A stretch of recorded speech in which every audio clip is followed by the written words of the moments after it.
오늘 장애인 주일을 맞이해서 우리 거기에 대한 말씀을 전하도록 하겠습니다. 요한복음 9장 1절부터 7절까지 말씀입니다. 신약성경 요한복음 160페이지 요한복음 9장 1절부터 7절까지 말씀입니다. 찾으셨으면은 우리 다 같이 봉독합니다. 예수께서 길을 가실 때 날때부터 맹인된 사람을 보신지라. 제자들이 물어 이르되 랍비여, 이 사람이 맹인으로 난 것이 누구의 죄로 인함이니이까? 자기니이까 그의 부모니이까? 예수께서 대답하시되 이 사람이나 그 부모의 죄로 인한 것이 아니라 그에게서 하나님이 하시는 일을 나타내고자 하심이라. 때가 아직 낮음에 나를 보내신 이의 일을 우리가 하여야 하리라. 밤이 오리니 그때는 아무도 일할 수 없느니라. 내가 세상에 있는 동안에는 세상의 빛이로라. 이 말씀을 하시고 땅에 침을 뱉어 진흙을 이겨 그의 눈에 바르시고 이르시되 실로암 못에 가서 씻으라 하시니, 실로암은 번역하면 보냄을 받았다는 뜻이라. 이에 가서 씻고 밝은 눈으로 왔더라. 아멘. 7절까지 말씀이었습니다. 오늘은 야고보서 시리즈가 아닌 장애인 주일로서 요한복음 9장 말씀을 통해서 예수님의 마음이라고 하는 제목으로 말씀을 전하도록 하겠습니다. 여러분, 사람들에게는요, 이 선입관이라고 하는 것이 있습니다. 여러분, 선입관이 왜 생깁니까? 개인적으로 독특한 경험을 하게 되잖아요. 그것이 선입관으로 자리 잡게 됩니다. 저는 어렸을 때 꽁치살을 이렇게 밀가루에다 버무려 가지고 이렇게 꽁치살 그 튀김, 이것을 먹다가 제가 돌아가는 줄 알았습니다. 정말 배가 뒤집혀져 가지고 밤새도록 고통을 당한 적이 있었는데, 그 다음부터 그 비슷한 것만 보면은요, 막 배가 아파오는 겁니다. 그러니까 이게 독특한 경험이 선입관이라고 하는 것을 만들었기 때문에 그런 거죠. 어떤 사람에 대해서 경험을 하게 되면은요, 또 이 사람은 이렇고 저 사람은 저렇고라고 하는 그 독특한 자기의 그 경험의 선입관이 생기게 됩니다. 이 선입관이 들어오면은요, 잘 나가지를 않아요. 그래서 저 사람은 저렇고 이런 사람은 이렇고 판단을 하게 됩니다. 그러니까 이 선입관이라고 하는 것이 우리 안에 있는 좋지 않은 감정이 될 수도 있습니다. 그런데 여러분, 선입관 중에서요, 정말 무서운 선입관이 있습니다. 그것은 뭐냐면 집단적인 선입관이에요. 그러니까 한두 명이 경험한 것이 아니라 집단적으로 그 여러 명이 단체로 경험을 하게 되는 것인데, 그 경험이 이렇게 공고히 되는 겁니다. 견고해지는 거예요. 그리고 그것이 이제 10년, 20년, 100년, 200년 지나면서 집단적인 그 선입관을 이루게 되는 것입니다. 자, 우리 한국에도 집단적인 선입관이 있어요. 그 셋째 딸은 얼굴도 보지 않고 데려간다. 이거는 좀 이렇게 애교 섞인 그런 집단적 선입관이죠. 최씨고집, 황소고집, 이런 것도 좀 그런 것 같아요. 우리 혹시 최씨성을 가지신 분들은 상처받지 않으시길 바랍니다. 우리 고씨성을 가진 사람들 중에서도 이 선입관 같은 게 있어요. 고씨성을 가진 사람이 최씨성을 가진 사람과 만나면 고집이 최고로 세진다. 그런 집단적 선입관이 있습니다. 이거 좀 말도 안 되는 선입관 같아요. 근거 없는 그런 선입관 같기도 합니다. 남자가 곱슬머리이면은 성격이 까탈스럽다, 그런 것도 있죠. 이것도 근거 없는 것 같아요. 저도 이제 곱슬머리인데 이것 때문에 오해를 받기도 합니다. 이것은 근거 없는 그런 것 같아요. 지역적인 선입관도 있어요.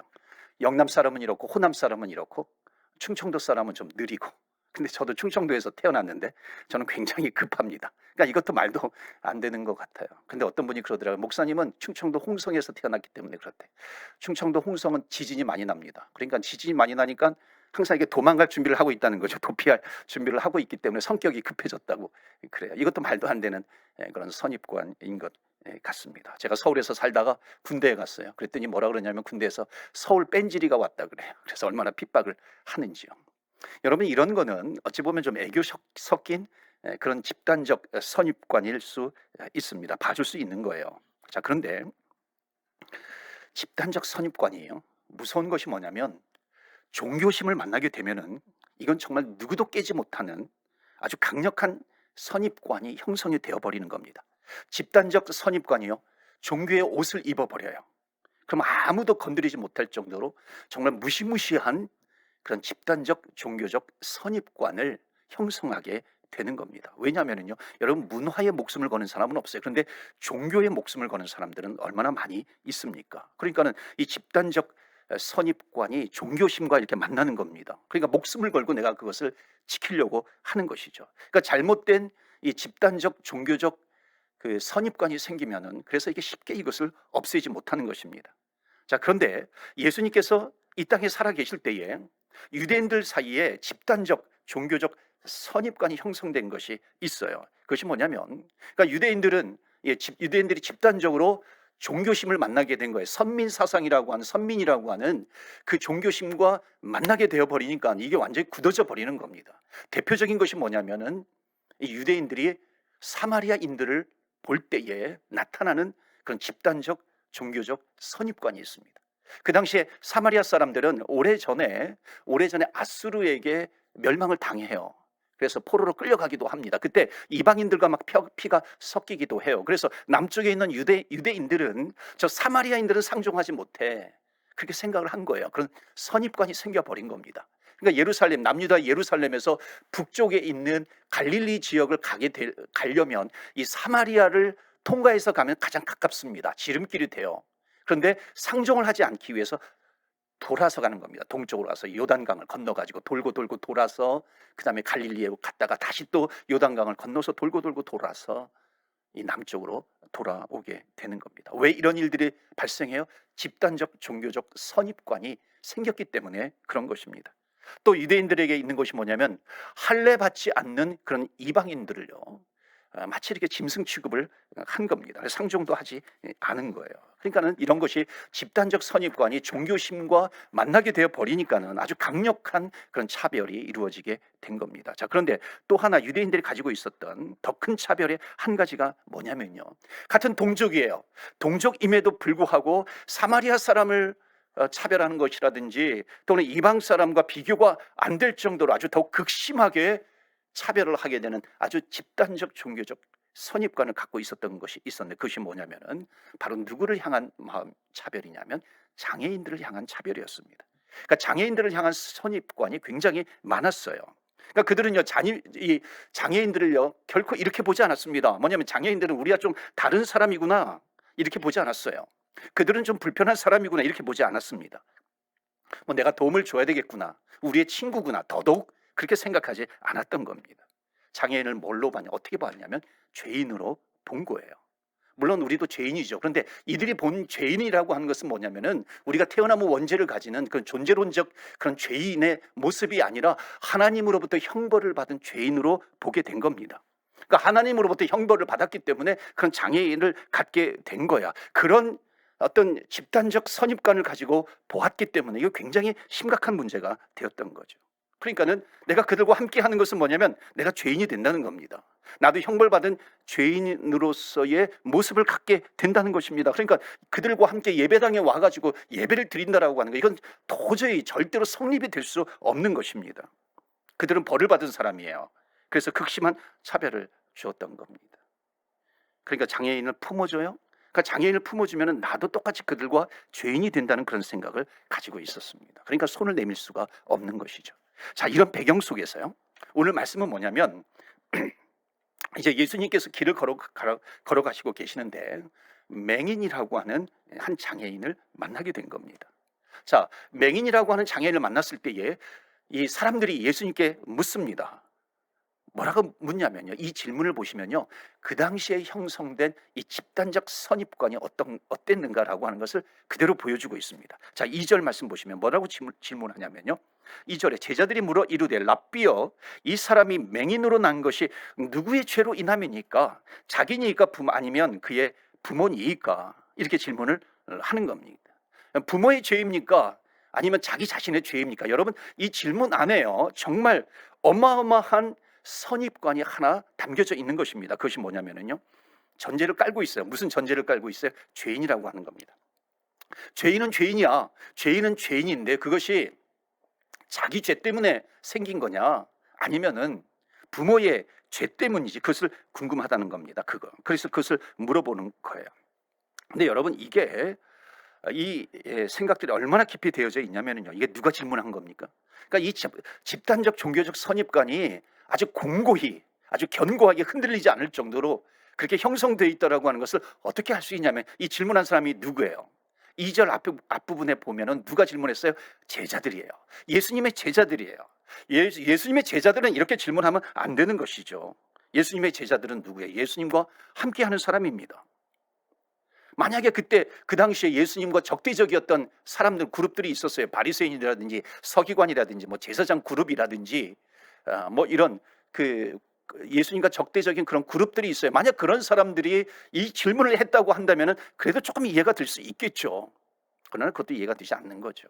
그런데 지금 누가 이 질문을 해요? 예수님의 제자들이 지금 그 질문을 했다라고 하는 겁니다. 그러니까 예수님의 제자는 예수님과 꽤 오랜 시간을 같이 지낸 사람들이에요. 그러니까 오랜 시간 같이 지냈다라고 하는 것은 뭐냐면, 예수님께서 얼마나 긍휼함을 베푸셨는지, 예수님이 얼마나 사랑을 베푸셨고, 예수님이 얼마나 그들을 치료했는지 그 옆에서 그것을 다 본 사람들이에요. 그러니까 그들이 예수님의 제자가 되었어요. 예수님의 제자가 되었다는 것은 예수님의 말씀을 듣는 것이죠. 예수님의 말씀을 듣고 예수님을 따라가는 사람들이 바로 이 제자들입니다. 근데 그 제자들이 지금 뭐라고 물어봐요? 저 맹인의 죄가 자기의 죄 때문입니까? 아니면 부모의 죄 때문입니까? 그러니까 이 제자들도요, 이게 쉽게 이게 바뀌지 않고 있다라고 하는 것입니다. 그러니까 보통 사람들이 그냥 그 장애인들을 차별하는 거는요, 그냥 지극히 당연한 것처럼 여겨지는 그런 문화였습니다. 예수님이 또 여기 아니지만 다른 곳이지만 다른 성경, 예수님께서 지나가실 때 뭐 소경 바디메오라든지 맹인 바디메오 같은 사람이 나와서 예수님께 소리쳐 이르되 뭐라 그럽니까? 다윗의 자손이여 나를 긍휼히 여겨주시옵소서. 나를 긍휼히 여겨주소서 그러는 겁니다. 여러분, 나를 긍휼히 여겨주세요라고 하는 것은 뭐냐면은, 보통 이 당시의 분위기가 나는 긍휼히 여김을 받지 못하고 있다는 것입니다. 그렇기 때문에 저 예수님께 가면은 예수님은 나를 긍휼히 여겨주실 수 있어, 그 믿음을 가지고 그 마음을 가지고 주님 앞에 나온 겁니다. 저 예수님이라면 나를 긍휼히 여겨줄 수 있겠지. 그러니까 그 당시에 장애인들을 전혀 품어주지 못하는 그런 분위기가 형성되어 있었던 것입니다. 자, 중요한 것은 뭐냐면, 이런 상황 속에서 우리는 누구를 보아야 됩니까? 예수님을 보아야 되죠. 예수님의 마음을 보아야 되는 것입니다.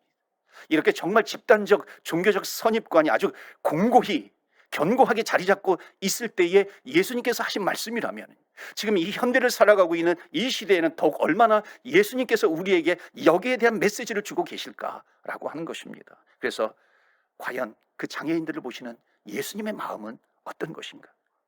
오늘 그래서 예수님이 어떤 마음을 가지고 바라보셨는지 그것을 가지고 나누고, 예수님께서 그런 마음을 가지고 우리가 그것을 예수님의 마음을 보게 된다면 우리도 누구입니까?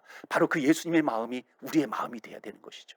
주님의 마음이 나의 마음이 되어서 그 예수님이 바라보는 그 시각으로 우리들도 똑같은 동일한 시각으로 바라보아야 할 줄로 믿습니다. 그래서 이 장애인 주일을 맞이해서 설교를 준비하는데 나름대로 좀 혹시 이런 설교가 오히려 장애인들을 더욱 불편하게 만드는 것은 아닌가, 자존감을 더 무너뜨리는 그런 것은 아닌 것인가, 그런 마음이 생기기도 하더라고요. 그러나 더욱 중요한 것은 뭐냐면 주님의 마음이더라고 하는 것. 어떤 주님의 마음을 우리가 가지고 주님의 마음을 붙들고 우리가 이 땅을 주님의 제자답게 살아가야 될 것인가, 어떤 시각을 가지고 가야 될 것인가 라고 하는 것입니다. 자, 여기에 보시면은요, 이제 예수님의 첫 번째 예수님의 마음이 나옵니다. 그런 문화적 배경, 종교적 배경 가운데 예수님은 장애인을 어떻게 보셨는가? 첫 번째 이것은 뭐냐면요, 첫 번째 예수님은 장애인을 하나님의 영광의 통로로 보셨다라고 하는 겁니다. 자, 3절 말씀 보실까요? 3절 보시면 예수께서 대답하시되 이 사람이나 그 부모의 죄로 인한 것이 아니라 그에게서 하나님이 하시는 일을 나타내고자 하심이라. 하나님이 하시는 일을 나타내고자 하심이라. 아멘. 여러분, 이 말씀은 다른 말로 뭐냐면 하나님의 영광을 나타내시기 위함이다 하는 겁니다. 여러분, 이 예수님의 말씀을 들었을 때요, 그때 그 집단적인 종교적인 선입관이 형성되어 있는 그 당시 사회 속에요, 이 예수님의 말씀을 들었을 때 이건 충격 자체예요. 엄청나게 지금 충격을 받는 겁니다. 어떻게 장애인들이 하나님의 영광의 통로가 될 수 있는가? 어떻게 장애인들을 통해서 하나님의 역사가 나타날 수 있는 것인가? 이겁니다. 이걸요, 예수님 말씀에 풀어서 설명하면은 이것은 자기의 죄 때문에 맹인이 된 것이 아니야. 부모의 죄 때문도 아니고 이 사람의 죄 때문도 아니고 단지 이 사람을 통해서 하나님의 영광을 나타내실 것이야. 하나님의 영광을 드러내는 거, 하나님의 영광의 통로가 되는 것이야. 하나님이 일하시는 통로단 말이에요. 여러분, 이것은 뭐냐면 죄인이 아니라, 이 사람은 죄인이 아니라 하나님의 영광을 드러내기 위해서 하나님께서 만드신 창조 작품이라는 겁니다. 이들도 완벽한 하나님의 창조 작품이에요. 그러니까 이렇게 얘기를 하니까요, 이 당시의 사람들은 그 예수님의 발언을 딱 듣는 순간에요, 이거는 신성 모독이다 이렇게 생각한 겁니다. 왜 그런 줄 아십니까? 하나님은, 이들이 생각한 하나님은 완벽하신 하나님, 실수가 없으신 하나님이에요. 그런데 그 완벽하신 하나님이 자기들이 생각할 때 완전하지 않다고 생각하는 장애인들을 만들었다고 한다면 결국은 뭐예요? 하나님은 완전하신 하나님이 아니시다라고 하는 결론에 도달하게 되니까 예수님의 이 발언은요, 정말 그 집단적인 선입관을 완전히 무너뜨리는 그런 엄청난 발언이 된 겁니다. 그러니까 신성 모독이 된 거예요. 신성 모독이 되었어요. 아니야, 하나님은 완벽해, 그런 거예요. 하나님은 완벽하니까 그런 완벽하지 않은 사람을 만들 수가 없어. 지금 이렇게 되는 건데, 근데 예수님은 뭐라고 하세요? 아니야, 하나님의 일을 나타내시고자 하시는 하나님의 작품이라는 거예요. 하나님의 창조의 작품이라고 하는 것을 말씀하고 있는 것입니다. 그러니까 이 사람을 통해서 하나님의 영광을 드러낼 것이에요. 하나님이 하실 일을 나타내게 될 것이다 하는 겁니다. 그것을 지금 예수님께서 직접 말씀하고 계시는 겁니다. 여러분, 세상에는요, 이러한 기준으로 보면은요, 두 종류로 볼 수가 있습니다. 여러분, 태어날 때부터 정상적인 IQ를 가지고 있어요. 생각하고 싶은 거 다 생각해요. 손과 발과 눈과 귀를 가지고 있어요. 할 일, 하고 싶은 일 다 하면서도 여러분, 살아가는 내내 그 손과 발을 가지고 눈과 귀를 가지고 한 번도 하나님을 찬양하지 않아요. 여러분, 그 사람과 지적인 능력이 좀 떨어져요. 걷기 힘들어요. 인지 능력이 좀 떨어져요. 다리가 불편해요. 우리는 영상으로, 유튜브 영상에 뭐 닉 부이치치라든지 또 뭐 얼마나 많이 있습니까? 그런 사람들의 영상을 보면은요, 정말 불편한 몸을 가지고 손을 들면서 하나님을 찬양하려고 해요. 불편한 손을 들어서 하나님께 정말 이 손으로 하나님 영광 받아 주옵소서, 찬양을 하려고 합니다. 한마디 한마디 떼기 어려운 뇌성마비 장애인들이, 이 송명희 시인 같은 사람은 하면서 한마디 외치면서 공평하신 하나님, 정말 하나님을 향해서 그 불편한 입술을 가지고 하나님을 찬양하는 사람과, 여러분, 누가 더 정상이에요? 누가 더 하나님의 영광의 통로가 되겠는가라고 하는 것입니다. 여러분, 그런 종류의 사람 가운데서 정상적인 몸을 가지고 하나님을 찬양하는 사람이 있어요. 정상적이지 않은 몸을 가지고 하나님께 찬양을 올려드리고 하나님의 영광을 위해서 전도하고 선교하는 그런 불편한 몸을 가진 사람이 있다면, 정상적으로 하나님을 찬양하고 또 그 영광의 통로가 되기 위해서 전도하고 선교하고 있다면 누가 더 하나님께 영광이 되겠는가라고 하는 겁니다. 누가 더 하나님께서 영광을 받으실까? 당연히 두 번째겠죠. 장애인도 그래서 하나님의 영광의 통로가 될 수 있다는 것을 말씀하고 있는 겁니다. 그러니까 지금 예수님께서 대답하신 것은 누구의 죄가 아니라 하나님이 하시고자 하시는 일을 나타내시려고 하는 것이에요. 하나님의 영광의 통로가 되는 것이에요. 그들도 하나님의 완벽한 창조의 작품이다 라고 하는 것을 말씀하고 있습니다. 하나님의 영광의 더 큰 통로가 될 수 있다는 것을 말씀하고 있는 것입니다. 양팔 없이 양발이 없이 태어났던 닉 부이치치, 그럼에도 불구하고 복음을 전하는 복음의 전도자가 되었잖아요. 어릴 때 공에 맞아 소경이 되었던 강영우 박사님, 마찬가지이고, 듣지도 못하고 말하지도 못했던 헬렌 켈러, 예수를 나의 구주 삼고 인내하신 구세주여, 나의 갈 길 다 가도록, 정말 지금도 사랑받는 그런 주옥 같은 찬송가, 우리 한국 찬송가에도 20편이 넘게 이 페니 크로스비가 지은, 여사가 지은 찬송가가 20편이 넘게 담겨져 있습니다. 여러분, 찬양을 통해서 얼마나 하나님께 영광을 올려드리고 있는가라고 하는 겁니다. 자, 그런데 장애인들 중에서도 바로 지금 제가 언급한 닉 부이치처라든지 헬렌 켈러라든지 강영우 박사라든지 또는 무슨 페니 크로스비라든지 이런 사람들은 어떻게 보면 세상적으로 볼 때 장애인들 중에서 성공한 케이스입니다. 성공한 장애인들이에요. 근데 이 세상에는 정말 이렇게 드러나지 않는 그런 장애인들이 그 평생 장애를 짊어지고 가야 될 사람들이 훨씬 더 많은 것이죠. 그렇다면 이런 사람들을 통해서는 하나님의 영광이 드러나지 않는 것인가? 아니죠. 당연히 하나님의 영광이 드러나는 것이죠. 여러분, 정말 세상의 눈은요, 장애인들은 불쌍하다, 안 됐다 그렇게 할지 모르지만요, 이건 정말 몰라서 그런 겁니다. 주님 앞에 같은 하나님의 형상을 닮은 똑같은 인격체예요. 아니, 조금 더 하다면요, 주님이 이 세상에서 영광을 받으실 특별한 은혜를 안고 사는 사람들이라고 하는 것입니다. 저희 장모님께서 3년 전에 쓰러지셨어요. 크게 쓰러지셨는데 지금도 요양원에 계세요. 3년 전에 아내가 이제 잠깐 방문을 한 적이 있습니다. 지금도 말을 완벽하게 하지 못하세요. 겨우 수저를 떠요. 그러면서 그 한마디 한마디가 정말 저에게 힘이 됩니다. 고 목사, 복음을 들고 나가야 돼. 주님께서 고 목사와 함께 있어. 복음을 가지고 서야 돼.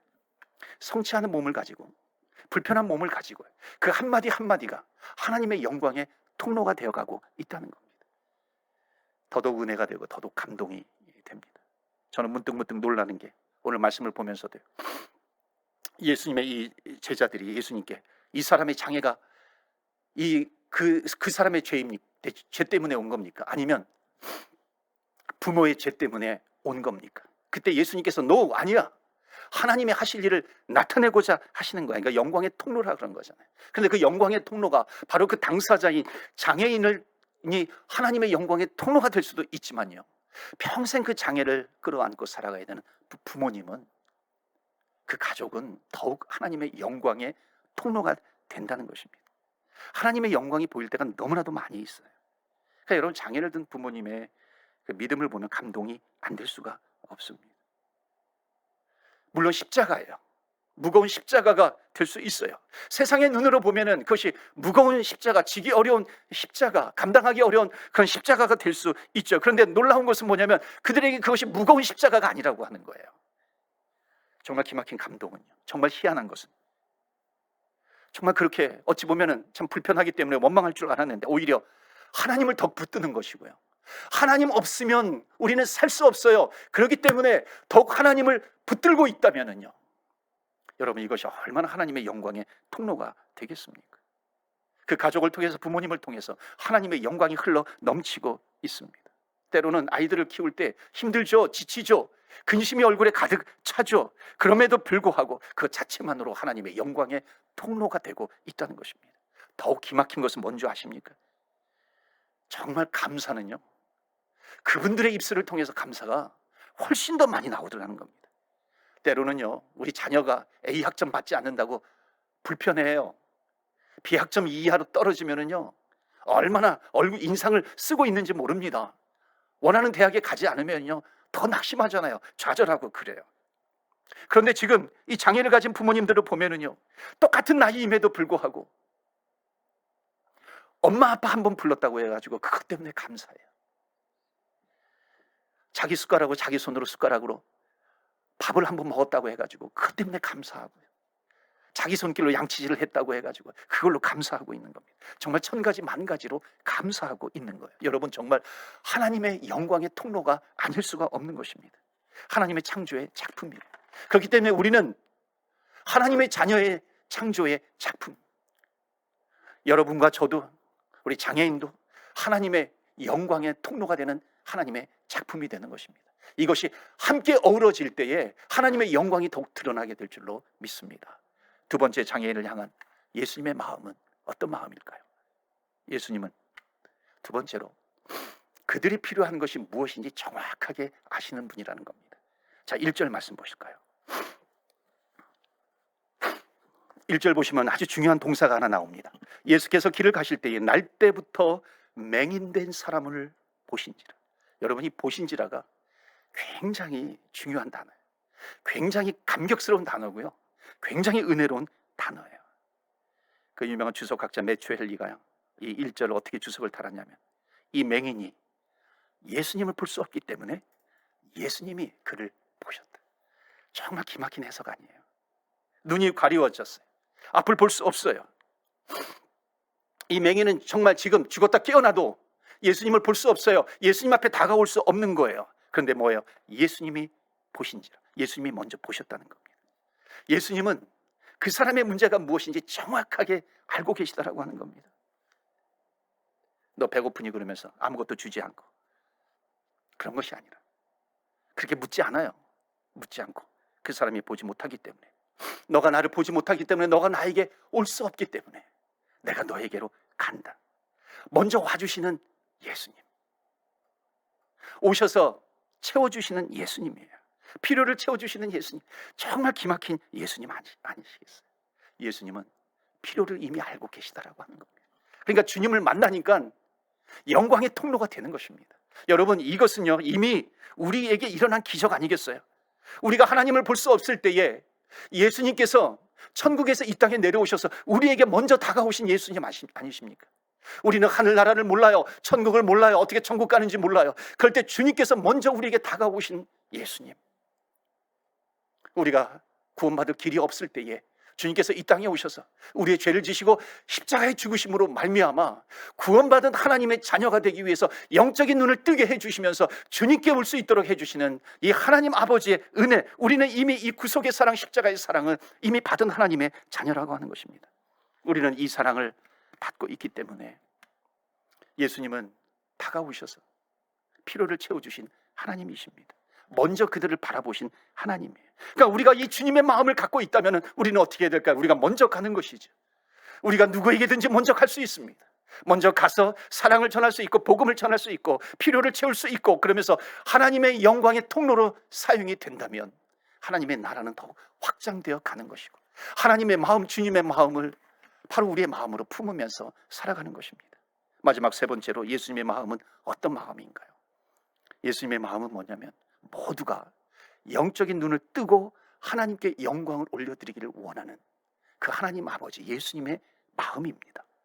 그래서 지금 예수님이 생각하실 때 오히려 더 심각한 장애가 있는 영적 소경이 있다는 겁니다. 7절 말씀 보시면요, 이르시되 실로암 못에 가서 씻으라. 실로암이라고 하는 것, 보냄을 받았다는 뜻이거든요. 거기 뭐라 그래요? 그래서 밝은 눈으로 왔더라. 씻어지니까 밝은 눈으로 오는 거예요. 주님의 마음이 여기에 담겨져 있죠. 주님은 뭐냐면 너희들이 정말 모두가 영적인 눈이 띄어지기를 원한다. 5절 말씀 보시면요, 예수님께서 소경을 고치시다가 갑자기 한 가지 말씀을 하십니다. 5절, 내가 세상에 있는 동안에는 세상의 빛으로라. 예수님께서 빛으로 오셨어요. 예수님께서 빛으로 오셨는데 맹인은 지금 예수님 앞에 서 있어요. 맹인은 예수님 앞에 서 있는데 정말 예수님이 내 앞에 계심에도 불구하고 예수님을 보지 못하는 사람들이 있었어요. 그 당시에 바리새인들, 서기관들, 하나님을 가장 잘 안다고 하는 사람들. 그러나 집단적인 이런 종교적인 선입관 때문에 지금 예수님이 내 안에 계심에도 불구하고 영적인 눈을 떠서 예수님을 보아야 되는데 영적인 눈이 캄캄하게 막혀있는 이런 사람들이 있었다는 것입니다. 영적인 소경이에요. 그러니까 지금 예수님의 마음은 뭐냐면 너희들이 눈을 뜨기를 원한다. 영적인 눈을 뜨기를 원해. 나를 보기를 원한다는 겁니다. 그러니까 여러분, 더 심각한 장애가 뭔지 아십니까? 영적인 눈을 뜨지 못하고 있다는 겁니다. 영적인 소경, 맹인이 된다는 것입니다. 그러니까 여러분, 누가 진짜 장애인지 우리는 한번 생각해 보아야 돼요. 10년, 20년을 우리가 하나님을 믿는다고 하면서도요, 내 손과 내 발과 내 입술을 통해서 정말 하나님을 찬양하고 있는가? 예배의 도구가 되어지고 있는 것인가? 온몸을 가지고 찬양하라고 했는데, 예배를 드릴 때 찬양하라고 했는데 그걸 제대로 사용하고 있는가? 그런데 팔이 불편해요. 정말 팔을 올리면서 목소리 내기가 어려운데 하면서 내가 하나님을 찬양한다고 한다면 이것이 정말 장애를 가지고 있는 것인가요? 멀쩡한 두 입을 가지고서, 멀쩡한 입을 두고서도 찬송할 때 한 번도 하나님을 찬양하지 않는다면 오히려 그게 더 영적인 장애 아닌가요? 한 번 내뱉는 건 너무 힘들어요. 그런데 그것을 내뱉으면서 나의 힘이 되신 여호와여, 나의 힘이 되신 여호와여, 한마디 한마디 내뱉는 그 사람에게 장애가 있다고 말할 수 있을까요? 정상적인 혀와 입을 가지고도 단 한 번도 하나님을 찬양하지 않았다면 이것이 더 영적인 장애 아닙니까? 어려운 몸을 가지고 예수 믿으세요, 예수 믿으세요 전하는 사람이 있는가 하면은 정말 정상적인 팔과 몸과 그런 혀를 입술을 가지고 있으면서도 한 번도 전도하지 못하고 있다면 영적인 장애 아닌가요? 그러니까 지금 예수님은 이 말씀을 통해서 내가 빛으로 왔어, 지금 우리에게 묻고 계시는 겁니다. 너가 영적으로 장애인인가 장애인이 아닌가? 예수님은 지금 우리에게 묻고 계시는 것이에요. 너는 영적 소경이 아닌가? 영적 맹인이 아닌가? 우리에게 묻고 계시는 하나님이십니다. 그래서 너희들은 영적인 눈을 떠라, 주님께서 말씀하세요. 하나님은 오늘도 또 내일도 우리 장애인을 가진 우리 부모님, 그 가족을 통해서 영광을 받으실 겁니다. 하나님의 영광이 드러나게 될 거예요. 여러분, 하나님의 작품으로 보시길 바랍니다. 우리도 하나님의 작품이에요. 그들도 하나님의 작품이에요. 여기는 차별이 없는 겁니다. 그래서 하나님의 작품으로 함께 어우러져서 우리가 하나님께 영광을 올려드릴 수 있다는 것입니다. 한 말씀하고 마치도록 하겠습니다. 우리 교회에 사랑부가 있어요. 사랑부가 2년 전에 생겼는데 그 목적은 뭐냐, 마음껏 하나님 앞에 예배를 드릴 수 있도록 하는 겁니다. 그리고 또 우리 숨은 자리에서 눈물과 또 땀으로 섬겨주시는 우리 선생님들, 우리 섬기는 우리 또 부모님들이 계세요. 얼마나 감사한지 모릅니다. 그러니까 사랑부 예배 안에서 마음껏 하나님 앞에 예배를 드릴 수 있도록 하는 그 공간이에요. 온몸으로 주님을 느낄 수 있도록 찬양하고 예배 드리는 것입니다. 여러분, 기도해 주시기를 부탁드려요. 2년 전에 2019년에 우리 사랑부가 처음 이제 만들어질 때 그런 마음을 가졌어요. 정말 가장 완벽한 사랑을 실천할 수 있는 곳이 어디인가? 여러분, 가장 완벽한 사랑은 주님의 사랑이에요. 주님의 사랑은 일방적으로 주는 사랑입니다. 하늘의 영광의 보좌를 버리시고 자기의 몸을 다 찢기시면서 십자가에 자기까지 다 내어주신 그런 사랑입니다. 여러분, 부모님의 사랑도요, 어찌 보면 자녀들을 향할 때 어느 정도 이렇게 조건적인 사랑이 있기도 하더라고요. 너 대학 졸업하고 취직하고 그러면 너 나한테 용돈 가져와야 돼. 너 부모 엄마 아빠가 아프다고 뭐 널싱홈에 뭐 데려다 놓으면 안 돼.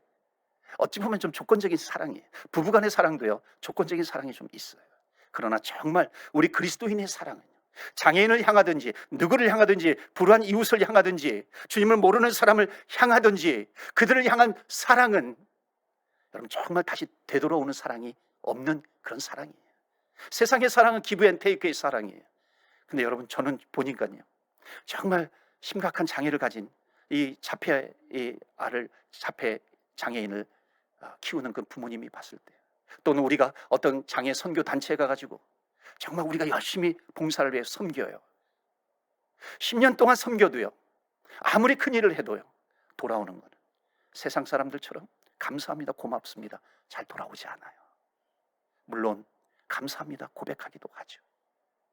근데 돌아오지 않는 것은 하나님께서 우리를 통해서 하나님의 사랑이 어떤 사랑인가라고 하는 것을 체험하게 하시는 겁니다. 정말 돌아오지 않는 사랑, 너가 하나님의 사랑을 아는 거야. 하나님의 사랑은 돌아오지 않는다 할지라도 우리가 계속해서 부어줄 수 있는 그런 사랑입니다. 그런 사랑 가운데 그 사랑을 실천할 때 하나님께서 우리에게 계속해서 사랑과 은혜를 부어 주실 줄 믿습니다. 그래서 여러분, 정말 확실하게 사랑을 실천하는 것이 뭔지 아세요? 돌아올 수 없는 그 사랑을 실천하는 그런 사랑이 가장 완벽한 주님의 마음을 품은 사랑이라고 하는 것을 믿습니다. 우리 교회가 이런 사랑을 전하기를 원합니다. 우리 장애인들의 섬김이 있습니다. 그들의 섬김이 얼마나 귀한 섬김이에요. 또 저와 여러분의 섬김, 이것이 함께 어우러져서 우리가 살고 있는 이 밴쿠버 땅, 또 캐나다 열방에 하나님의 영광의 통로가 되는 것이고, 그러므로 하나님의 영광이 가득 찬 이 밴쿠버, 그리고 이 열방이 되기를 주의 이름으로 축복합니다. 아멘. 이 시간에 기도합니다. 말씀을 붙들고 기도합니다. 주님의 마음이 있는 곳에 내 마음이 있기를 원합니다. 여러분, 주님의 마음이 무슨 마음이에요? 하나님의 창조의 작품을 통해서 하나님의 영광, 하나님께서 하실 일을 나타내신다는 겁니다. 오늘 장애인 주일을 맞이해서 주님의 마음을 알기를 원합니다. 그들도 하나님의 영광의 통로다. 하나님, 그 마음을 품게 하여 주옵소서. 우리도 하나님의 영광의 통로가 되게 하여 주시옵소서. 우리가 기도합니다. 하나님의 사랑을 전하는 교회가 되게 하여 주시옵소서. 힘과 용기와 소망, 주님 앞에 주님께 그 소망을 두게 하여 주시옵소서. 여러분, 우리는 하나님의 완벽한 창조의 작품이라는 것입니다. 여기에 무슨 차별이 있겠어요? 그렇기 때문에 하나님의 마음, 하나님의 시각을 가지고, 눈을 가지고 우리는 바라보아야 할 줄로 믿습니다. 그러기에 더욱 그리스도의 사랑을 전하는 공동체가 되게 하여 주시옵소서. 건강한 손과 발을 가지고 있어요. 눈과 귀를 가지고 있어요. 근데 그걸 가지고서 우리는 무엇을 하고 있는가? 다시 한번 돌아보면서 하나님, 정말 더욱 하나님을 향하기를 원합니다. 주님의 마음을 품기를 원합니다. 영광의 통로가 되기를 원합니다. 하나님, 사용하여 주시옵소서. 주님을 바라보게 하여 주옵소서. 소망을 주님께 두게 하여 주시옵소서. 우리 다 같이 기도할 때 주여, 주의 이름 부르며 기도하며 나아갑니다. 주여, 주여.